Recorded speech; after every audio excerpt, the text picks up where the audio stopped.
Hi guys, I'm bald. Just kidding. There's a towel on my head. Anna took her shower of quarantine. The one shower. The shower. All quarantine. And look, now you can really see my eyebrows. Do you like that?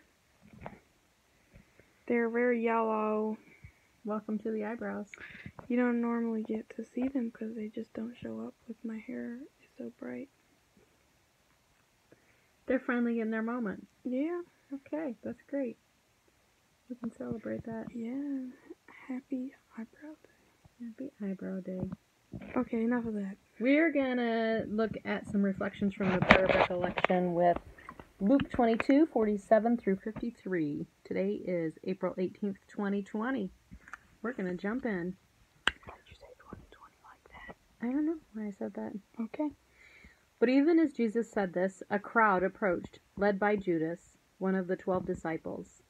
Judas walked over to Jesus to greet him with a kiss. But Jesus said, "Judas, would you betray the Son of Man with a kiss?" When the other disciples saw what was about to happen, they exclaimed, "Lord, should we fight? We brought the swords." And one of them struck at the high priest's slave, slashing off his right ear. But Jesus said, "No more of this." And he touched the man's ear and healed him. Then Jesus spoke to the leading priests, the captains of the temple guard, and the elders who'd come for him. "Am I some dangerous revolutionary," he asked, "that you come with swords and clubs to arrest me? Why didn't you arrest me in the temple? I was there every day, but this is your moment, the time when the power of darkness reigns." Don't mind me. Did you have something you were going to say, Anna? No, that was a hiccup. Oh. Oh, you got the hiccups. Oh, they're back. They're back. So, one of the things that struck me about this, oh dear, about this was I'll try and be quiet. how fluidly Jesus flows from such a, this all in one evening. He goes from... Maybe you should hold the camera. Oops, sorry. Rearrange here. Oh, that lighting is bad. Are we okay? Fine. All right. Your hand is in the middle. Oh, yeah. Ow. I'm gonna die. Oh, no. How he just flows so tenderly from serving the Lord. He's tenderly serving the Last Supper to the disciples, and so close and intimate with them. And he's like, "Don't fall asleep." Even before "Don't Fall Asleep," he goes into this deep, deep agony. I just picture him moaning and wailing in such deep distress and pain, emotional pain. Yeah, and then he reprimands them really sternly. And then, now he's facing his betrayer with total calm. And, I think if that were me, I would have a hard time being so present in one moment, because I'm knowing what's coming in the next moments. It would be hard for me. And he is just so present, and in each moment, so fully experiencing it, each different moment, so completely. That is just really cool, and that blows my mind. And I think about how crushing it must have been. I mean, he knew it was coming, expected, but crushing to see Jesus leading this crowd of people. We can see the crucifix. There's the crucifix. Does a good angle for that. It's like you, me, You and me and Jesus, that's right. Should we get a little bit of twinkly lights in there? Environment. Okay, put those away. Put those away. Okay, back to us, the three of us.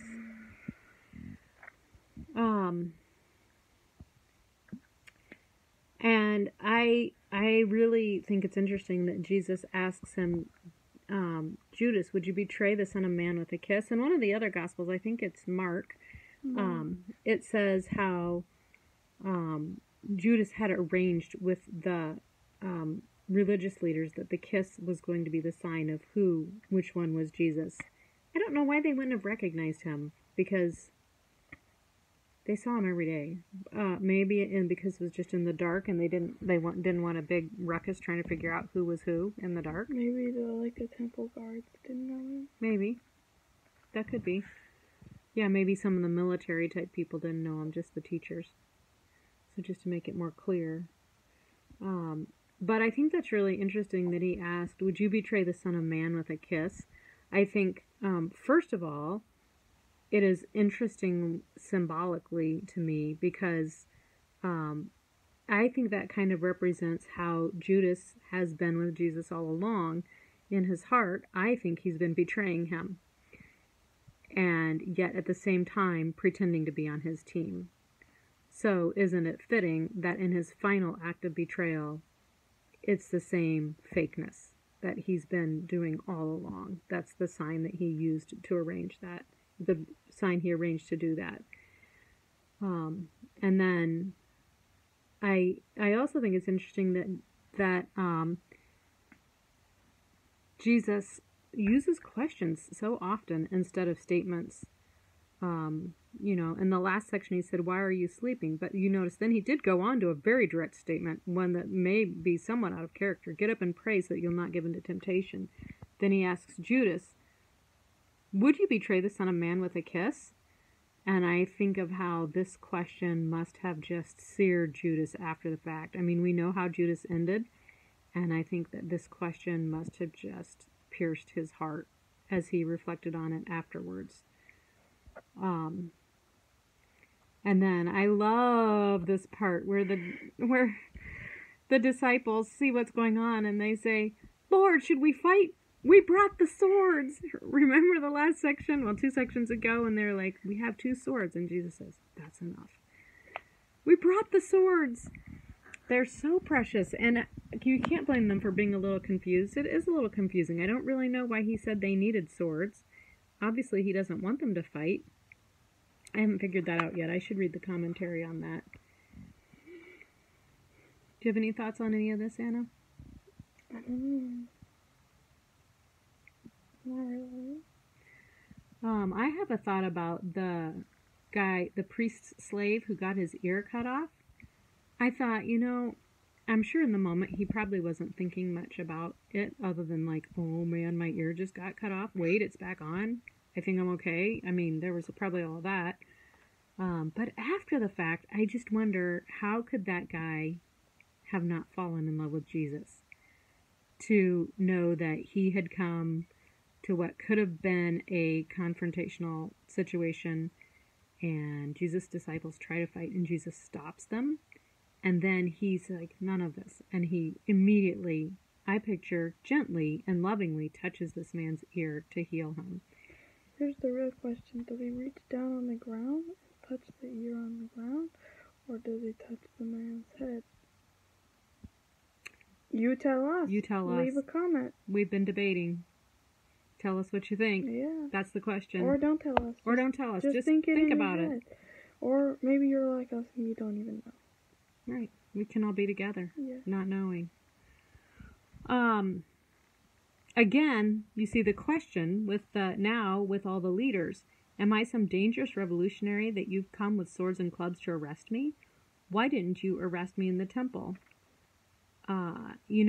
I think with this question, he cuts right to the heart of their issue, which is that they're worried about what people think of them, what the public people will think of them, and what will happen to them if they go against public interest, that they can't have integrity and publicly do what they truly believe and want to do.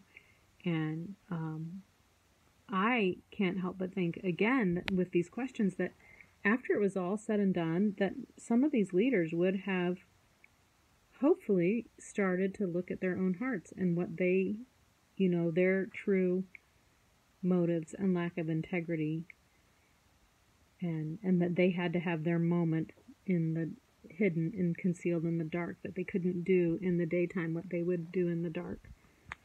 And let's see, I just have one last thought. Do you have any other last thoughts first, Anna? I don't really understand the last part. Yeah, tell us about that. He says, "Am I some dangerous revolutionary that you come with swords and clubs to arrest me? Why didn't you arrest me in the temple? I was there every day.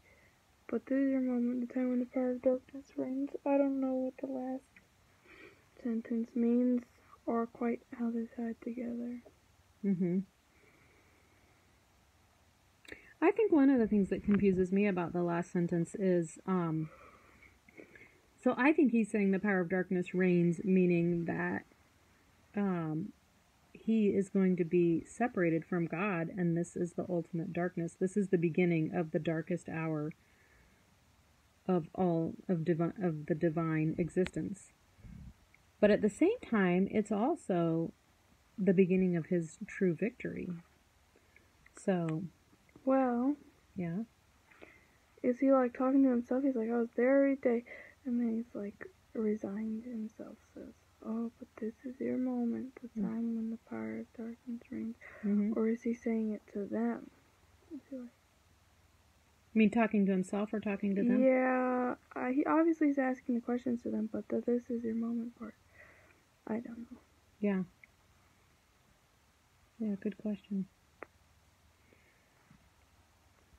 So, as I thought about that slave that got his ear slashed off, and how I like to imagine the story that he fell in love with Jesus later, after all this. It's a headcanon. Head what? A headcanon. I'll define it. I'll put it on the screen. Okay. I don't know what she's talking about. I like to think that I wish that I was like that guy. I wish that I had had that encounter with Jesus and that later I was convicted. But, I think in some ways I'm probably a little bit more like Judas. Not the way Judas ended. Don't have any plans for that. I'm not going on that trajectory. But I think about the way that Judas betrayed him by pretending to be on his team. Especially earlier in my life, that was my MO, is that I was walking the Christian life, in quotes, so to speak. That was my mo. That was my mo. My modus operandi. I was walking the Christian life, so to speak, in terms of going to church, but I was not living it in my heart. I had not surrendered my heart. I don't think you're even really thinking about it. I wasn't even thinking about it. I mean, I could definitely admit that there were things I didn't get, like I didn't know how to not be greedy. I didn't know how to not be ambitious, but I didn't even realize that I was so driven by ambition. So, to your point, I just really wasn't thinking about it. And when I did think about it, I couldn't really see a clear way out. I hadn't started reading Dallas Willard yet. He really brought a lot of clarity to life for me. I wish I had, but it was God's timing, and it was good timing. It worked. It worked. Of course it worked. That's the way God is. So, unfortunately, I don't think I was like the priest slave. I think I was a little bit more like Judas, where you act like you're on Jesus's team, but you're really not. You're really on your own selfish and self-ambitious team, and you're really not. While you act like you're Jesus's, you're really just your own. That was me, and I'm so thankful that Jesus has been helping me with that. It's still woven down deep in me, but he's helping me with that, and I praise you for that, Jesus. Bye. Bye.